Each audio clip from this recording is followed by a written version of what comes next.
हर हर महादेव सभी प्रिय दर्शकों को। वैसे तो हर एक सुबह अपने आप में अनूठी होती है, किंतु आज की सुबह मन मस्तिष्क को कौतूहल से भर देने वाली थी, क्योंकि सुबह का सूर्योदय होने तक हम पहुंच चुके थे महाकाल की नगरी उज्जैन में। अब पल पल हमें स्वयं महाकाल के दर्शन हेतु व्याकुल करने लगा था और हमारे सब्र का इम्तिहान लेते हुए रेल भी गंतव्य स्थान से एक स्टेशन पीछे ही रुक गई थी। पहले तो कुछ समझ नहीं आया, किंतु फिर इधर उधर से जानकारी इकट्ठा करने पर पता चला कि हम यहाँ समय से 1 घंटा पहले पहुंच चुके थे। ये जिंदगी में पहला एहसास था जब कोई सार्वजनिक वाहन समय से पहले किसी स्थान पर पहुंच गया था।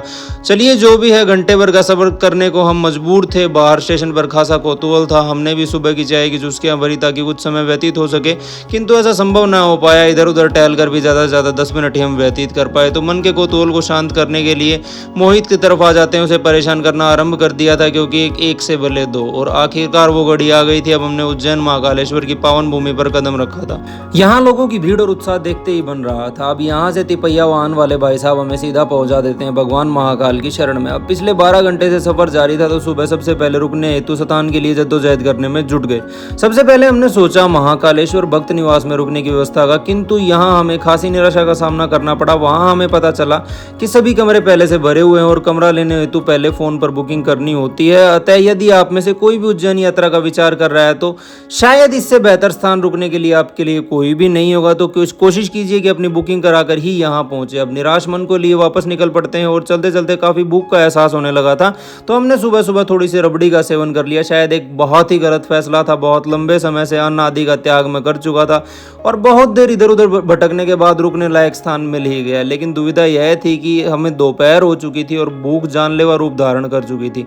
अतः हमने थोड़ा सा पोहा खाया, क्योंकि अब यहाँ हमें सब्जी उबाल कर देने वाला कोई नहीं था, तो जो मिल रहा था वही खाकर आगे बढ़ने को तैयार थे। अब नहा धोकर सीधा अपनी दर्शन रूपी व्याकुलता को कम करने तो निकल पड़ते हैं मंदिर की तरफ, जहाँ ज्यादा भीड़ का सामना हमें नहीं करना पड़ता और लगभग 2 घंटे के भीतर ही हमें महाकाल के भव्य दर्शन मिल जाते हैं। इसके बाद निकल जाते हैं मंदिर भ्रमण के लिए, जहाँ की व्यवस्था एवं सुंदरता मन को मोहित कर देने वाली थी और हजारों भक्तों का यह उल्लास मन को पल पल प्रफुल्लित किए जा रहा था। अब अत्यधिक गर्मी के कारण शारीरिक व्याकुलता बढ़ती जा रही थी, जिसे कम करने हेतु उपाय करना बहुत जरूरी था। तो हम दोनों आ पहुंचते हैं मंदिर के बाहर और खोजने लग जाते हैं कुछ पेय पदार्थ, ताकि बेचैनी को कुछ कम किया जा सके। यहाँ हमें दिखाई पड़ता है छाछ, जिसे जीरे और नमक के साथ तैयार किया गया था। आत्मिक सुख की अनुभूति और शीतलता का एहसास इसने हमें दिया। इसके बाद हमें मिले ये तिपैया वाहन वाले भाई साहब, जिन्होंने हमें बताया कि वो मात्र जरा से पैसों में हमें उज्जैन में मौजूद सभी धार्मिक स्थलों के दर्शन करवाने ले जाएंगे। अब समय की काफी अल्पता थी, तो हमने भी तुरंत हामी भर दी और निकल पड़ते हैं इन भाई साहब के साथ इस छोटी सी यात्रा पर।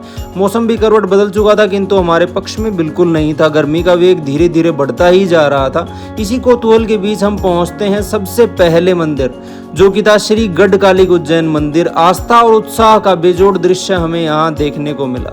अब हम निकल पड़ते हैं हमारी यात्रा को आगे बढ़ाने, जो कि हमें ले जाने वाली थी श्री काल भैरव मंदिर की ओर।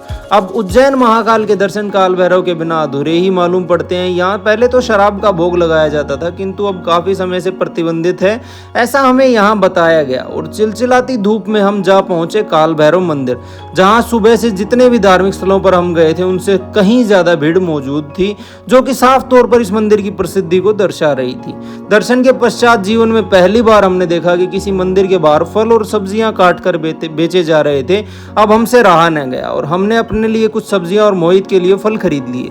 खाते पीते अपनी यात्रा को आगे बढ़ाया मंगलनाथ मंदिर की ओर। यहाँ का शांत वातावरण सभी आत्मिक अवस्थाओं में चिंगारी की तरह दौड़ गया। मंत्रों का ऊर्जा युक्त उच्चारण चैतन्य को जगाने हेतु काफी प्रबल मालूम पड़ रहा था। दर्शन प्राप्त कर हम आगे निकल जाते हैं अपनी यात्रा को आगे बढ़ाने के लिए महर्षि संदीपनी आश्रम की ओर, जो कि भगवान श्री कृष्ण की विद्यास्थली मानी जाती है और भगवान श्री कृष्ण के जीवन की कुछ मुख्य घटनाओं को बहुत ही बेहतरीन कलाकारी के द्वारा इस मंदिर में दर्शाया गया है।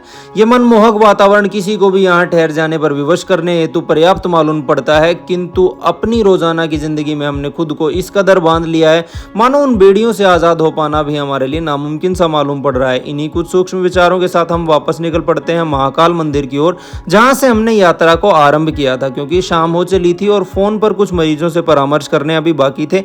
जैसा कि मैंने बताया कि काम में हमने खुद को इस कदर बांध लिया है कि हम अब उससे आजाद नहीं हो पा रहे हैं। अभी बाकी थे वो परामर्श लेने, भूख शांत करने हेतु थोड़ा बहुत पोहा हम फिर से खा लेते हैं। और होटल भी चाय कुछ रास नहीं आ रही थी, तो मोहित ने निर्णय लिया कि अपने अनुसार ही बाहर से चाय बनवा कर लाएगा, और शायद इसमें वो सफल भी रहा। थोड़ी सी चाय का सेवन हमने भी किया और काफी मंत्रमुग्ध कर लेने वाला एहसास उस चाय ने हमें दिया। अब हम यहाँ मौजूद दूसरे ज्योतिर्लिंग ओंकारेश्वर भी जाना चाहते थे, अब तक हमने उसके लिए भी पता करना आरंभ कर दिया।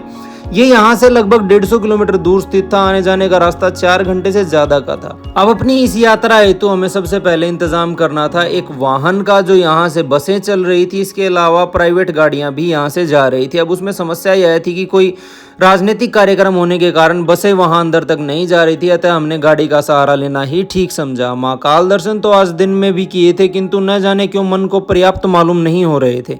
एक अजीब सी बेचैनी हमें घेरे हुई थी, और इसी के निवारण हेतु हम फिर से निकल जाते हैं मंदिर की ओर। शाम होते होते श्रद्धालुओं की भीड़ की भी कोई सीमा नहीं रही थी, लेकिन दिन की भागदौड़ में शाम की आरती का समय चित्त से उतर गया था। आरती में शामिल होने हेतु पहले से बुकिंग करवानी होती है, जो कि तत्काल संभव नहीं था, और हमसे फिर से दर्शन से वंचित रह गए। अतः हम शुरू कर देते हैं मंदिर भ्रमण, जो कि दिन के समय अत्यधिक धूप के कारण हम नहीं कर पाए थे। श्रद्धालुओं की खासी भीड़ हमें यहाँ देखने को मिलती है। इसी बीच हमने देखा कि जगह जगह वीआर के माध्यम से आरती के दर्शन उपलब्ध करवाए जा रहे हैं।